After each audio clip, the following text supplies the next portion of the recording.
11 Alive News at 6 p.m. starts now. And thanks for joining us tonight at 6 p.m. The city of Atlanta still grappling with the water crisis as repairs continue on the second of two major water main breaks. Now it's been more than 24 hours or 48 hours, and many residents are feeling the impact.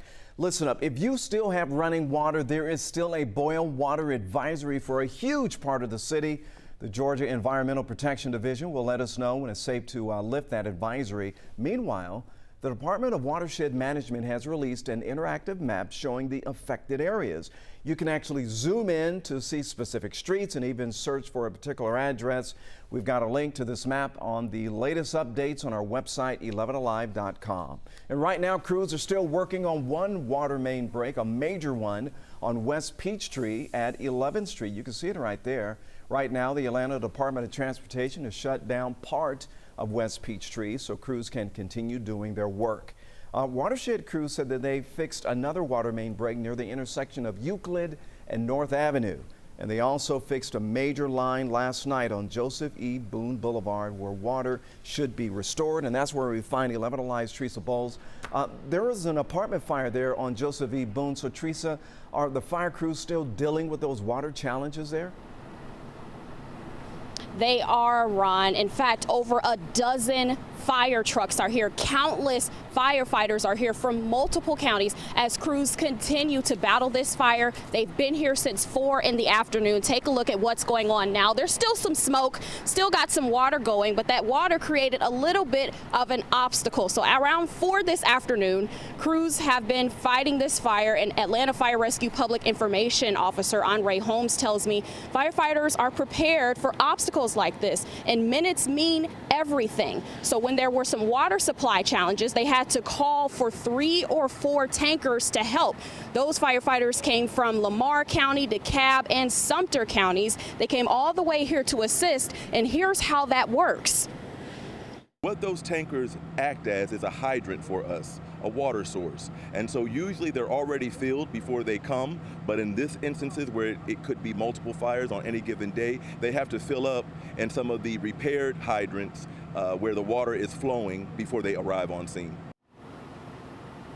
Holmes says that firefighters did do a search inside of this building. No one is inside, so no deaths or injuries at this time, but the fire is still under investigation. Live in Atlanta, Teresa Bowles, 11 Alive News. All right, Teresa, thanks for the update. By the way, if you need water, the city of Atlanta has been supplying fire stations with bottled water to hand out. In the latest update, more than 8 hours ago, the city says Station 1 on Elliott Street and Station 16 on Joseph E. Boone Boulevard, they have water right now. It's limited to 1 case per person. The city says that it is working to get more water out to some of those fire stations as well.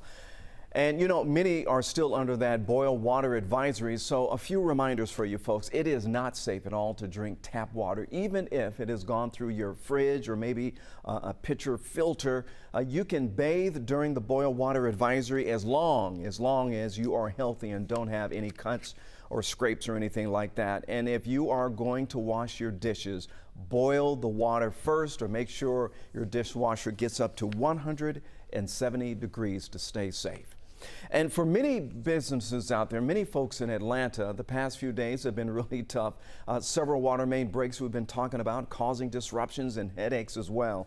11 Alive's Erica Murphy is out talking to those business owners and also residents impacted and frustrated. I haven't showered in a couple of days. Farai Mambo says she saw on social media that a firehouse near her building was giving out free water, and she headed over. And firefighters here at Station 1 tell me that for the last 2 days, they've been giving out hundreds of these to people who drive up who have lost water or have low pressure in their neighborhoods. And we do have to go back to work tomorrow. I work in Buckhead, so there's a gym there. Maybe I can take a shower at work, but in my area where I live, people aren't able to take showers unless they use water bottle. For other residents over on the city's west end, some have water, but there's a difference in the flow. What I noticed when I turn the faucet on, normally it comes out strong, but this was moderate instead of real strong. Business owners like Sam Wyman of the Steamhouse Lounge says he's concerned because his business has been closed down for 2 days, and there's a massive hole nearby that just keeps getting bigger. Keeps spreading. It's like a sinkhole, yet so filled with water. I'm guessing it would I don't know what would happen. One thing both residents and businesses tell 11Alive is that communication from the city since the break started on Friday has not been very effective. And now it's 3 days later.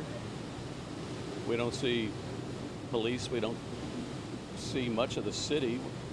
We certainly don't see the water company doing anything.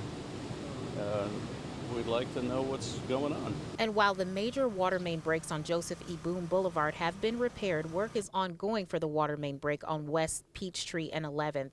Mayor Dickens said on Saturday that his team would provide updates every couple of hours. Reporting from Atlanta, Erica Murphy, 11Alive News. You know, and while some businesses out there are saying that, they're going to return to a normal schedule, several Fulton County Board of Health facilities will remain shut down tomorrow because of the water disruption.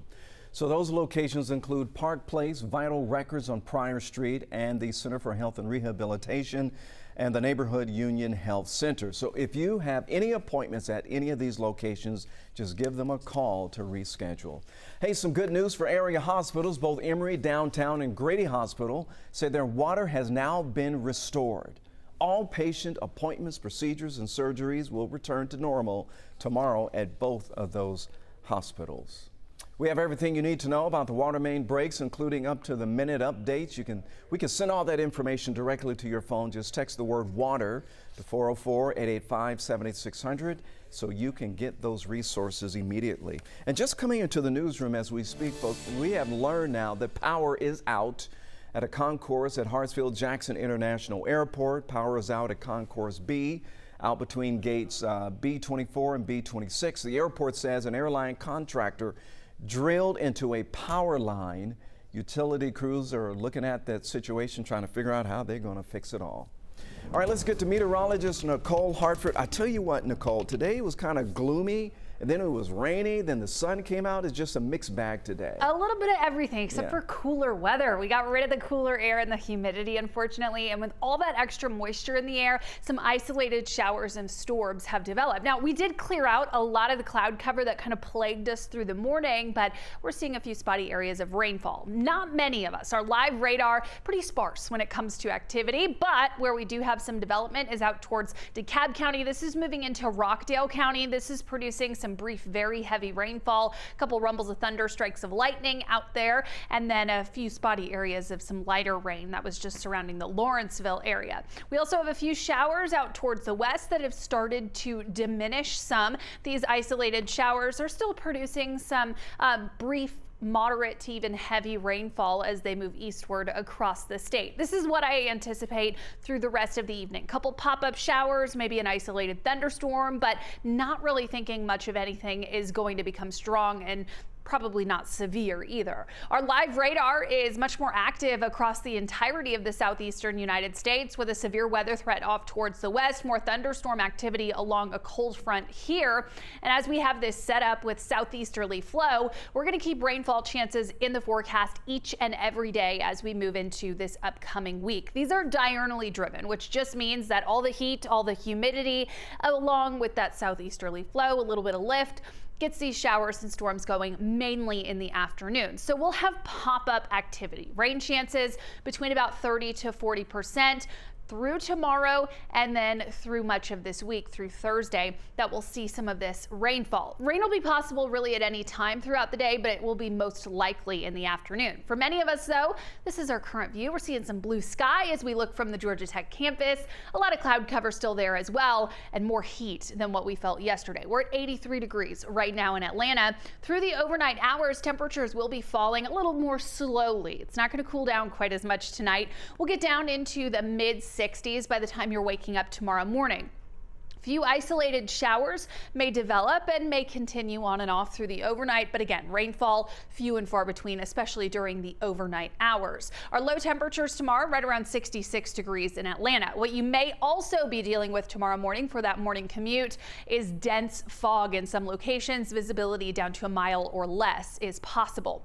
Here's how our forecast track plays out the rainfall through the overnight. We'll see a few of those spotty showers still. Once the sun sets, we'll lose that daytime heating and things will stay pretty slow through the overnight hours, but a few showers are still possible to start off the day tomorrow. Into the afternoon, especially after 2-3 o'clock, That's when activity starts to pick back up with isolated showers and storms developing, some heavier rainfall, rumbles of thunder, even some gusty winds possible. But again, that severe weather threat remains very limited for tomorrow and through much of this week. High temperatures tomorrow will be a little hotter. We'll get up to the mid 80s, right around 85 degrees for that high in Atlanta, and we'll continue climbing, pushing 90 degrees as we move into Wednesday as well as Thursday. Your 7-day outlook contains that chance for rainfall each and every day through Thursday. We'll dry out just in time for the weekend, although a few isolated showers may just try to stick around into Friday and Saturday as well. Thanks a lot, Nicole. An overnight shooting at a Decatur strip club leaves 8 people injured with gunshot wounds. This is what we know. Officers say when they got to the scene, the location on East Ponce de Leon Avenue, which appears to be a club called Pinups. Video shared by social media, ATL Uncensored, shows a large police presence near that club. Police say that when they got there, they found 3 people shot. They were rushed to an area hospital. 5 other people were later found at various hospitals, taken there by other folks, probably driven there. Police say 2 of the people at the hospital were identified as suspects and are currently in custody. Also, a 16-year-old is recovering tonight after being shot in the face. Atlanta police say just before 2 this morning, they were called to a home on Old No Drive. When they got there, they found the teenage victim. He was rushed to the hospital. Right now, we're still trying to figure out what his condition is. Police have not released any information on who actually fired the shots or what led to the gunfire. A grieving Georgia family is turning their pain into purpose. Justin Baxley at our sister station, WMAZ in Macon, is honoring his late father in a very unique way.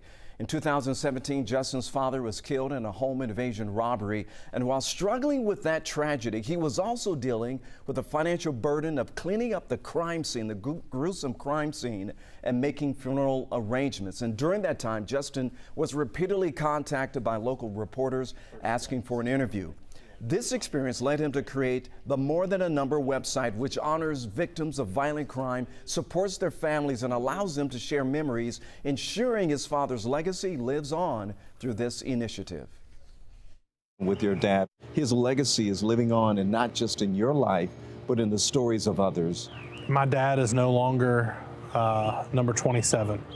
He's not just a victim, a family. Tonight on 11Alive News at 11, we're not only going to share Justin's story, but launching our very own More Than a Number initiative by giving a voice to victims of violent crime and providing resources for their families right here in Metro Atlanta. So join us for this powerful tool and how it can support our communities in times of tragedy. Happening right now, it's a big day in Mexico with the largest elections in their history. More than 20,000 positions are up for grabs across that country. Public safety, top of mind for everyone down there, right? But plus, we might witness history in the making as Mexicans could elect their first woman president. Right here in Atlanta, Mexican nationals are allowed to vote in the election through the Mexican consulate. And we're told that today, at least 1,000 people came through there. But many tell 11Alive that they're really concerned that they won't be able to vote because people are spending 6 hours or more just waiting in line. But now you see we've been here since 10 a.m. and we're not even way half done from the line. So I feel like they are not doing a really great job. And we're told the consulate has a certain number of spots for people to vote. We're told it's only 8 spots actually. And people coming from surrounding states adding to the wait. Polls close in just under an hour.